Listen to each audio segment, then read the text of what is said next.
Ngerti ya. Pokoknya itu pengakuan Aris, pengakuan suami aku itu. Suami aku ngomong kayak gitu. Mengenal sosok Kapolres Muara Enim AKBP Aris Rusdianto, viral dilaporkan wanita mengaku istrinya. Nama Kapolres Muara Enim AKBP Aris Rusdianto ramai diperbincangkan setelah munculnya video seorang wanita bernama Feby Sharon yang mengaku sebagai istri sahnya. Feby menyebut, suaminya telah menikah dengan Mesya Talib, ipar dari Taki Malik.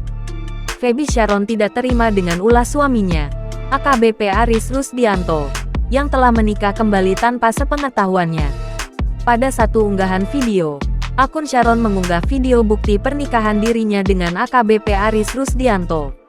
AKBP Aris Rusdianto menjabat sebagai Kapolres Muara Enim menggantikan AKBP Denny Sianipar sejak Januari tahun 2022.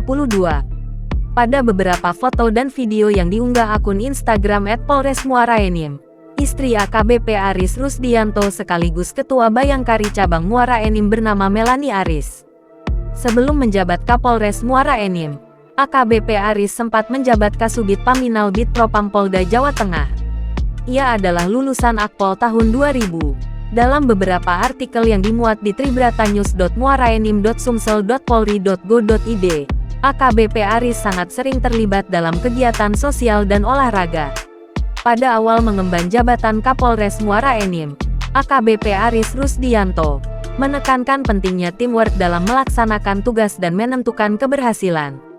Di bawah kepemimpinannya, Polres Muara Enim menerima predikat terbaik kedua penghargaan dalam bidang Harkamtipmas.